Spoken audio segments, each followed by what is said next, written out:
The last time in this series, I took you to the Lotus Hotel and Cafe at Southwest 3rd and Salmon in downtown Portland.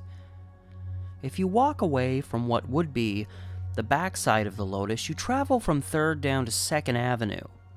You turn north and travel long enough, you'll come to West 2nd and Burnside, aka the epicenter of Portland's Skid Row, historically speaking. And at the southwest corner, you'll see this building. Take a good look at it. Like, what the fuck is this? But seriously, a good look around and what? What of any significance or interest could have happened in this place? Well, to answer that question, I submit to you Exhibit A. It's potentially the most bizarre snippet I've ever come across.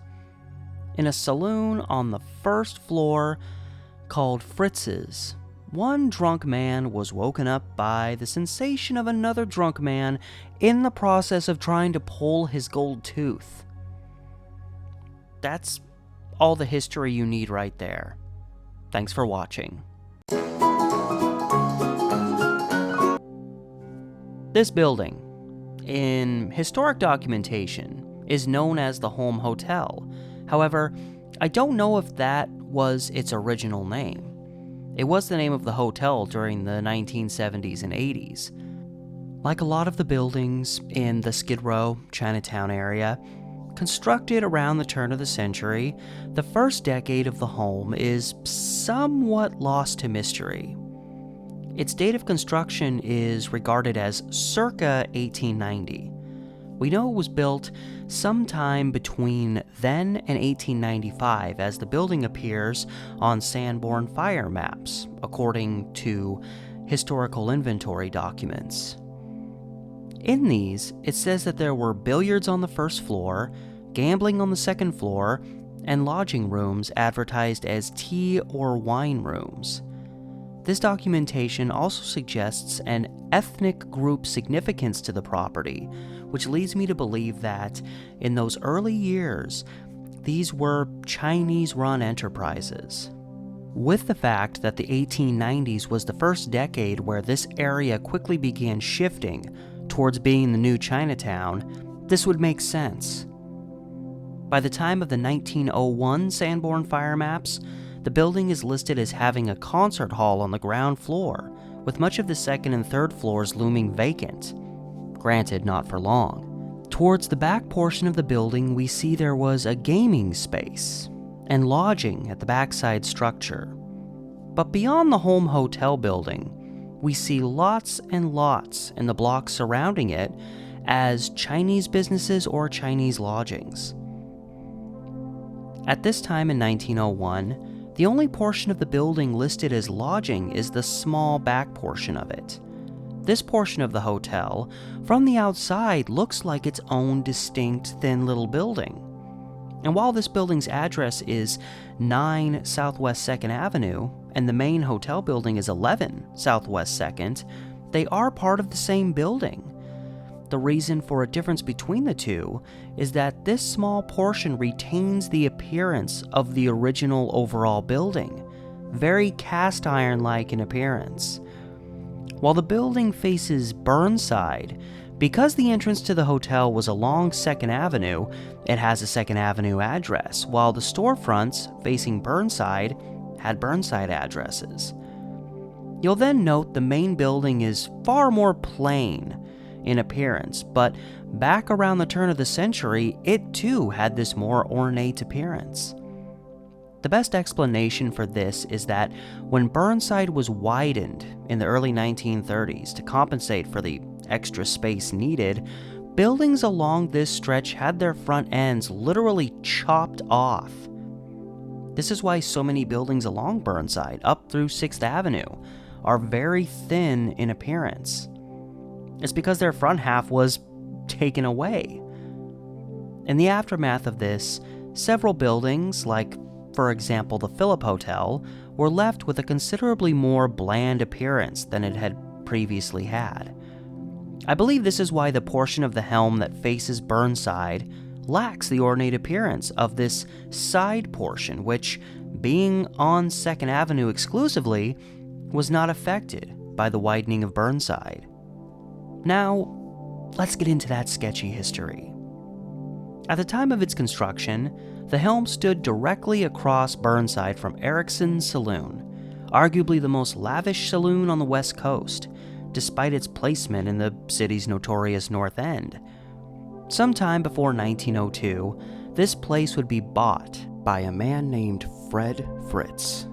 Born in Germany, Fritz came to Oregon and worked in the silver mines and made money investing in the booming timber industry of the time. When he arrived in Portland, he worked at Erickson's Saloon before opening his own saloon on 3rd and Cooch. Shortly after this, he moved his business to the, apparently mostly vacant, Holm. And from there, his place would become arguably the most notorious joint in the history of Skid Row, and arguably Portland as a whole. As a chronic gambler himself, Fritz had ongoing illegal gambling operations going on inside his place, something he was constantly busted for, but was never seriously reprimanded for, which would be a common theme in his time as a saloon owner. Not long after taking over the building, Fritz wasn't satisfied with just another saloon, leading him to convert the western half of the first floor of the home into a theater, opening on September 6, 1902. This conversion cost $20,000 to complete, or nearly $500,000 in today's dollars. It made sense. He had the most popular saloon in town right across the street from him, but one thing Erickson's didn't have was a theater. On one end, this place was described as a great sight to see dancing or vaudeville acts. On the other end, it was frequently raided for illegal booze sales and not being up to fire code. In fact, the 1909 Sanborn maps specifically noted that the theater did not have a functioning sprinkler system. Shortly before this, in the fall of 1907, the theater had been shut down until Fritz could bring it up to code. But even in this regard, Fritz was slow to act, feeling, with all the times he'd been raided and arrested, that inevitably his place would be shut down, so why waste money bringing the theater up to code? Such is a wonder, as it seemed through this period that Fred Fritz was borderline invincible. Law enforcement accused him of harboring criminals there, with one inspector stating that the law was broken in his place on a daily basis. In February 1908, while efforts were in place to revoke his liquor license, an investigation into Fritz's place was conducted. At its conclusion, it was determined that his joint was an immoral place harmful to public morale. And then they recommended to not revoke his liquor license. 'Cause that makes sense, I guess. During this investigation, many individuals tied to crooked saloons were forced to testify under oath, but it was noted in one newspaper that Fred Fritz was the outlier in all this, and that he didn't have to take an oath before he spoke. He was a fairly successful guy. He made money investing, he owned a lot of property. He was a dead ringer for the kind of guy that could pay the police off every time he got in trouble, and thus, he was always able to walk away. And raids, often associated with gambling, would continue at his place up into the late 1910s. It never really stopped. Perhaps the most wild example of law enforcement putting the heat on Fritz's place occurred on Christmas Eve 1906, when a so-called moral squad formed a vice blockade on his place, wherein officers lingered on the sidewalk out front all day long. And when they weren't doing that, they were entering and inspecting the place every 10 minutes. The motivation for this particular action was tied to another element of Fritz's saloon and theater that often got him in trouble. At a time where women were only allowed in saloons if they were waitresses there, or in Fritz's case were performers in the theater, it turned out Fritz was using his theater performers to hustle men to buy drinks. Drinks that couldn't legally be drank in the theater to begin with. He'd also have these girls dressed scantily in order to manipulate these men to pay outrageous prices. A police inspector in charge of this constant inspection personally described Fritz's theater as a cancer on the city. In May 1910, one of the theater's dancers, Babette Pulliam, sparked a brief scandal when she split town with a married police officer named Charles Tennant. They were eventually tracked down in Spokane, Washington, wherein Tennant was charged with deserting his family. But, as was the norm of this time, his wife was quick to forgive him and sweep the whole thing under the rug. Divorce was taboo, and with the job market for women at this time being the way it was, his wife would have never been able to take care of herself without her husband's help. Fred Fritz was also knee-deep in the Nickelodeon and penny arcade business, which took off during the early 1900s. Not only did his place get raided from time to time for playing, let's just say, inappropriate films, he had his own private collection of films as well. He and his theater manager, J.W. West, also owned multiple penny arcades scattered around town. With children as a primary target of such places, this made the drama regarding these movie machines even stronger. And with the 1905 Lewis and Clark Expo on the horizon, all forms of vice were attacked, even to the point of penny arcades being blamed for immorality and delinquency in children. But, like everything else, when Fred Fritz came under fire, he never got in any trouble. But for all of these forms of vice, no sketchy history is complete without a little violence and murder. While I've found no stories of murder that happened within the home's walls, there's at least one death and multiple murders tied to it. The one death I found that happened inside the building due to violence, one of the goofiest Skid Row stories I've ever found, happened on the night of May 15, 1907. Hans Holt was inside the saloon, enjoying some drinks with a friend when a wasted out of his mind man named Henry Robinson approached him, thinking him to be one of his friends. Robinson tried to shake Holt's hand, but seeing Robinson's state, Holt refused. Even as he stepped out in front of the saloon, Robinson followed, getting angry that his friend, so to speak, wouldn't shake his hand. So then Holt went back inside the saloon, and Robinson followed. When Robinson reached for him, fed up, Holt turned around and socked him right in the face. Like a ton of bricks, Robinson hit the floor, fracturing his skull, which would ultimately kill him.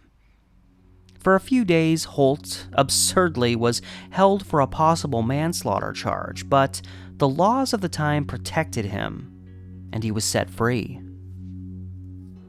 In less than a month, two women connected to Fritz's place made headlines for themselves.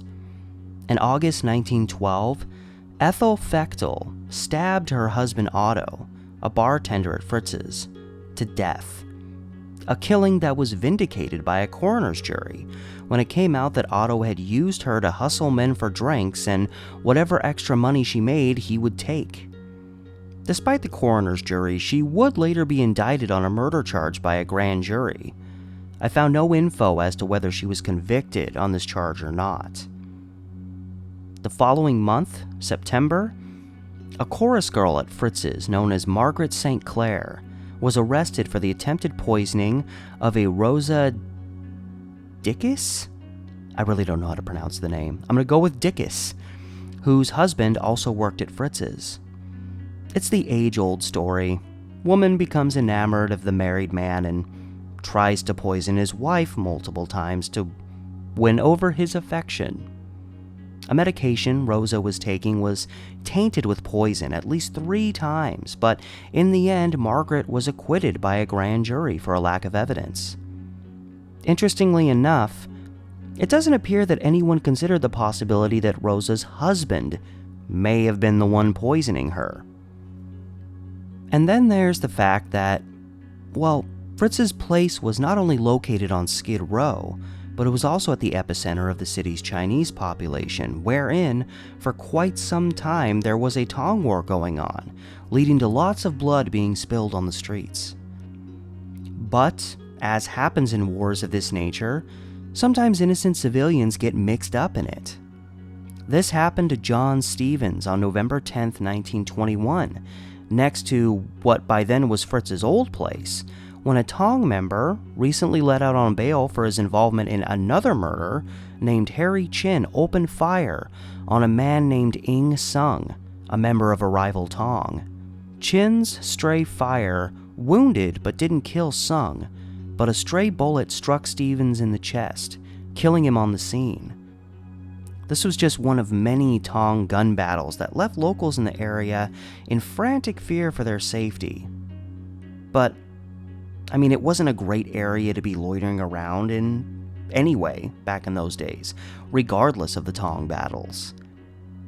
And did I mention this was Skid Row? People around here were crazy sometimes. They didn't just engage in crime for profit, but apparently sometimes just for the hell of it.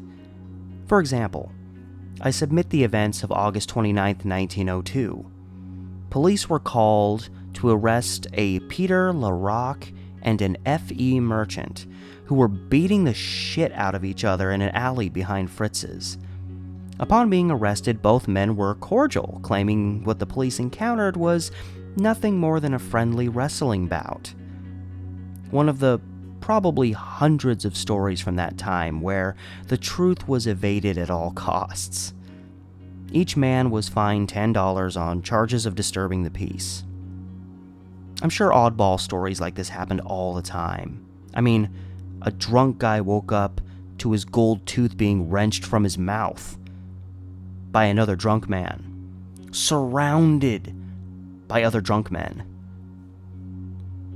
Into the 1910s, the drama continued, with August Erickson getting older and looking for something a little more simple than his prestigious Erickson Saloon across from Fritz's. He sold the place to Fritz and his partner Jim Russell in 1912. Shortly after this purchase, in early December of that year, a fire broke out in a nearby pawn shop, to the extent that ammunition inside began exploding, sending people running as bullets flew from the building. Before the fire could be contained, it gutted Erickson's and its surrounding houses, which no doubt were used to an extent for prostitution. And with that said, on a brief side note, in my recent deep dive into Portland's brothel history, I noted how, in the later 1890s, as prostitution was pushed north to the North End, aka Skid Row, the dynamics of how houses of ill repute were run began to change. While brothels were all over the North End, still run by women, with saloons all over the area as well, many male saloon owners used their waitresses to double as sex workers, luring the male customers to the hotels that were often upstairs from such establishments. I mention this because Fred Fritz used the lodgings in the floors upstairs from his saloon for that same purpose. Back to 1912. Shortly after buying Erickson's, Fritz and Russell were stuck deciding what to do after the place went up in flames. The solution was build an even more grand saloon with multiple lodging houses tied to it. The structure built to replace it along 2nd Avenue still stands today, as do the lodgings associated with it. In fact, the one-time Erickson Hotel near 3rd and Burnside now graces Fritz's name on it. At one point, Fritz also changed the name of Erickson's Saloon to Fritz's Working Man's Resort. But while Erickson's forged on, Fritz's main joint had ongoing drama in the form of still frequent raids and an attempted lawsuit against the owner of the building in 1914. The space had been leased to Fritz by owner Seth Riggs, who, it just so happened, was a prohibition proponent, and Fritz, kind of ran a saloon. Thus, Fritz felt justified in filing suit, a suit that was later dismissed for insufficient evidence. Years later, in 1919, after renewing the lease again with Riggs, as by this time legislation had been passed preventing saloons from existing very close to the city's bridges, and in this case the Burnside Bridge was only 2 blocks away, Fritz was denied the opportunity to cancel this lease as he couldn't obtain a saloon license because of these new laws, but his efforts were blocked by the county's circuit court. He took it all the way to the state Supreme Court, who upheld this block. But Fritz did have legitimate concerns during their first brush with each other back in 1914. In that year, the state of Oregon approved prohibition, which officially began in the state on January 2, 1916. This was obviously a death knell for lots of saloons, many of which converted into what were called soda shops, among other names, but still served illegal booze on the side. Bootlegging was an epidemic in Portland during this time, with at least 100 speakeasies in existence at one point. So, are we shocked that Fritz got in trouble many times for violating prohibition? No, we are not.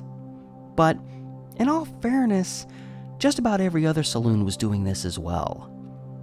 With the drama involving Fritz's lease, it does appear that he eventually just gave up on his saloon in the Holm Hotel, as by the time of his death in 1921, it was noted he no longer had that establishment, but was still running Erickson's across the street. Of course, if any place was going to survive prohibition in that area, it was going to be Erickson's.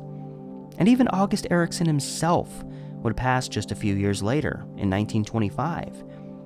Despite being known for having the most lavish saloon in town, sparing no expense, providing free lunches to local transients, and even maintaining business on a boat during the city's infamous 1894 flood, Erickson hardly had a squeaky clean reputation. And when he did pass in 1925, he did so at a hospital while under guard, as he was a federal prisoner at the time after being convicted as a bootlegger. Fred Fritz hardly had the glamour of an Erickson, and while he had the reputation of being a constant thorn in the side to local police, some friends and colleagues had a different perspective of him, as a man who was always kind to the less fortunate. Some even said the reason he ended up being broke over time was because he was always giving so much away. Perhaps this was true, but it is important to mention that many of Fritz's other business ventures, such as real estate, hadn't panned out so well. There's no denying his corrupt reputation, a reputation that appeared to be so strong that it stretched out to his immediate family. His wife, Clara, was no angel. In 1916, she had to go before a grand jury when it was learned that she hired a woman to be her janitor, who she made work 16-hour days, 7 days a week. When brought before the jury, Clara justified these hours by claiming that the work involved was not that hard. And in 1906, Fred's name would come up in a multi-state Bonnie and Clyde style story involving a Harry and Leora Morgan. After this couple was apprehended in Utah after robbing people blind in various states, Fred's brother, Anton Fritz, came forward saying that Leora posed as a crying abandoned woman on the Portland streets. When Anton went to comfort her, she pickpocketed him to the tune of $10,000. Anton brought on a former police officer to track the Morgans, but later admitted this is not actually what happened.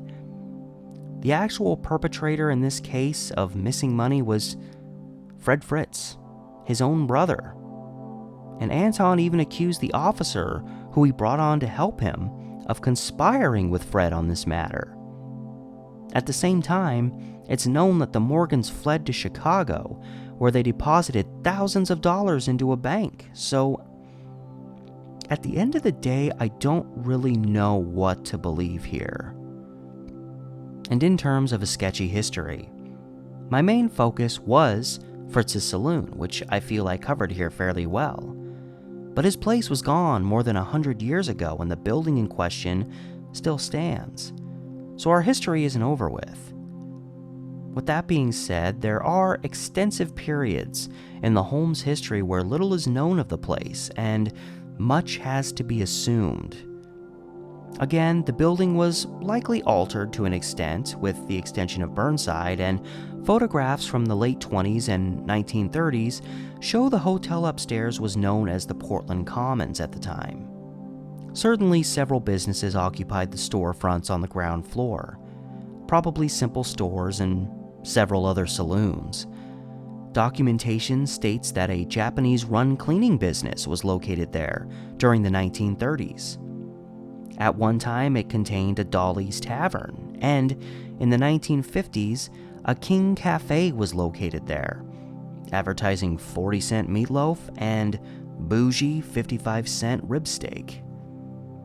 A late 1970s picture appears to have a barber pole at the easternmost storefront space, suggesting a barber shop may have been there. Perhaps the most remembered establishment to utilize one of these small storefronts was an all-ages music venue known as the X-Ray Cafe, which opened there in 1990. The venue was established by a Benjamin Arthur Ellis and a Trey Shannon.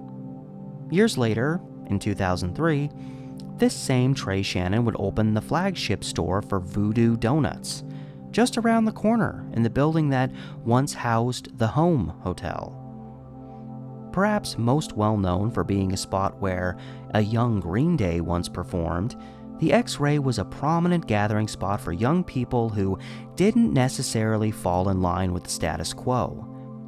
It was a convenient spot to blame for a lot of things, and in the summer of 1993, police clashed with a self-professed anarchist group outside the cafe, wherein, as far as I can gather, the police unnecessarily escalated things with the young crowd, which included bringing in riot police. And even patrons who were just trying to leave and walk away were chased.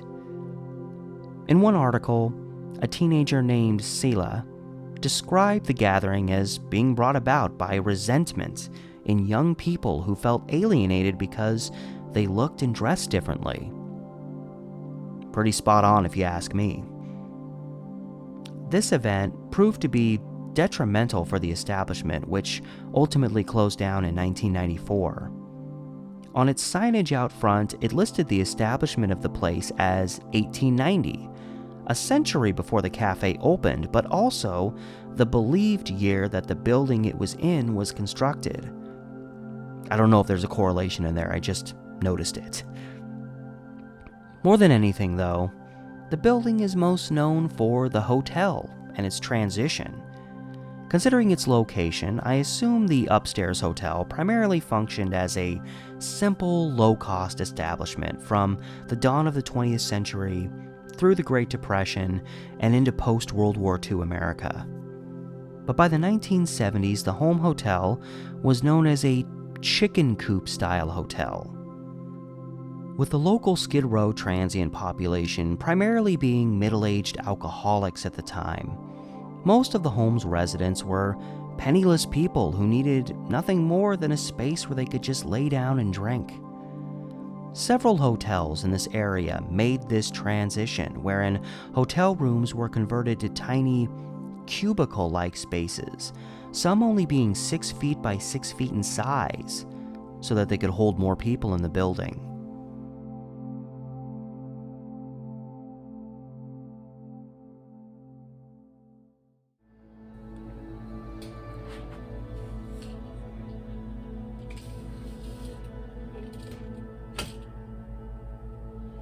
This here is the walk-in closet in my less than 600 square foot apartment.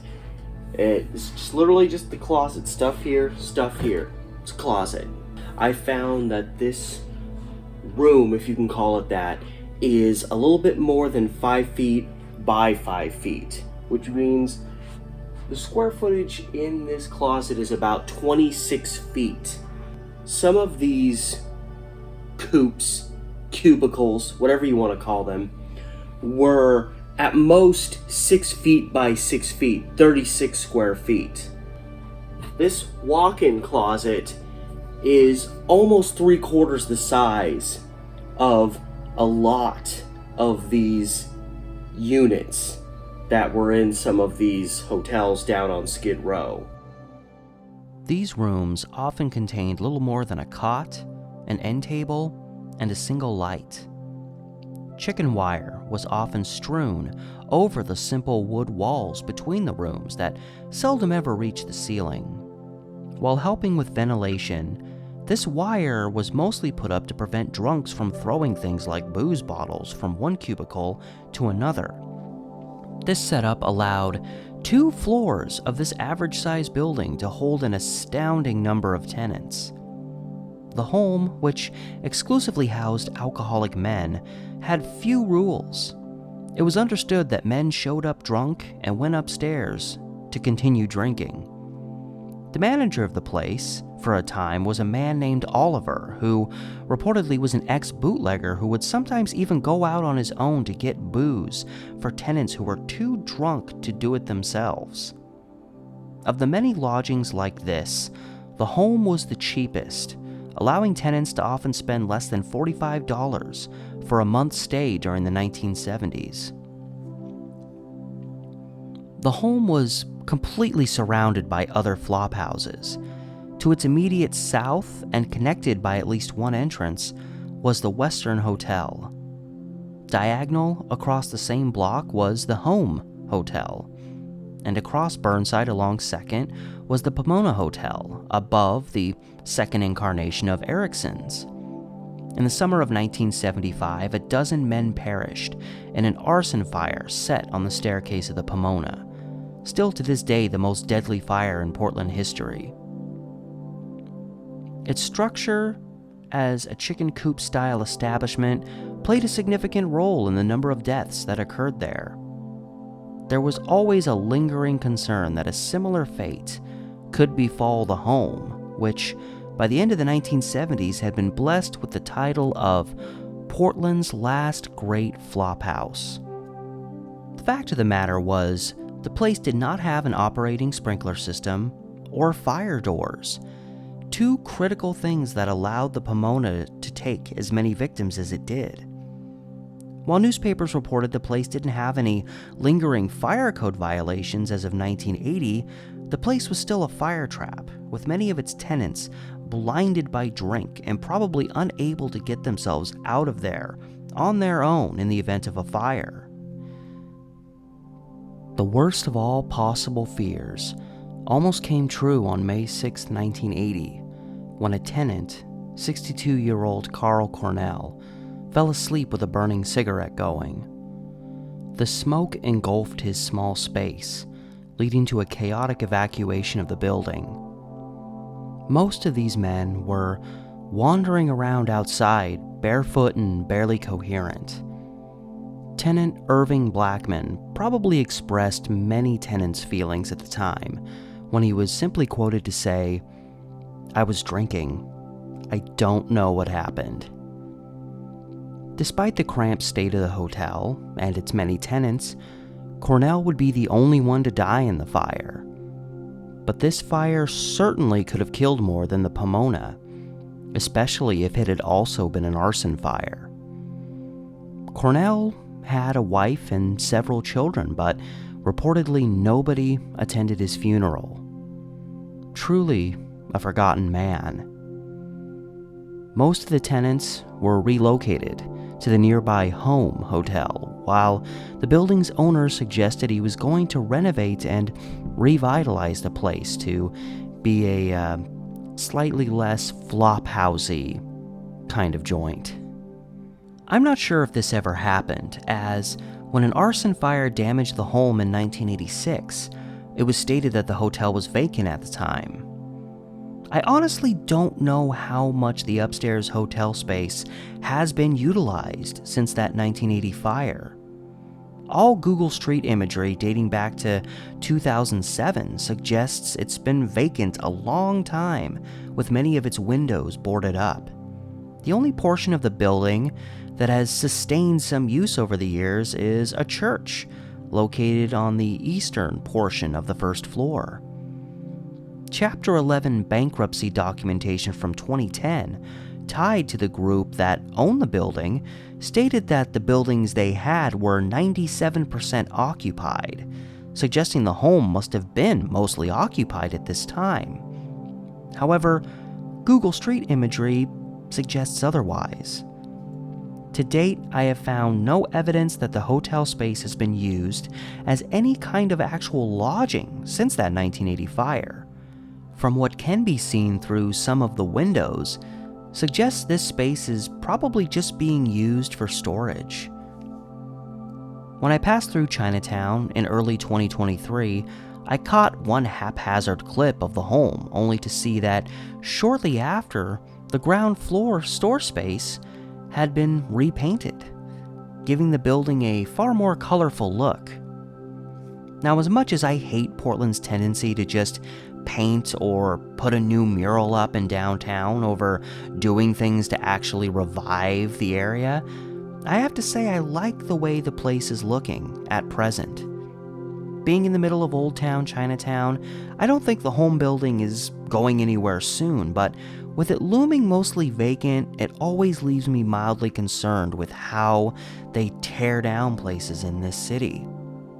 However, with this recent repainting, which included a full coat on the side portion of the building along 2nd Avenue, I am given hope.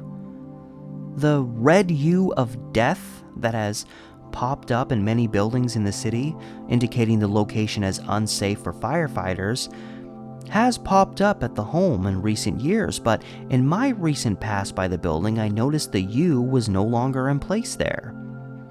This hardly means the building is in perfect working order, but it leaves me again with a perhaps very naive hope that the building has more life and perhaps a future left to pursue.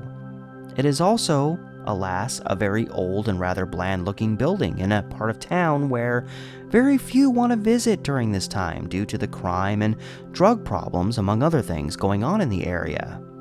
I include myself in that group, hence why I don't have a bundle of personal clips taken of the building included in this video. I just hold on to hope from a distance. At least, unlike others I've covered in this series, the home is still standing. The next place I plan on covering in this series, another hotel, was not so fortunate. In fact, it stood just a few blocks north of the home at, of all places, where the Chinese Gardens now stand, in Chinatown.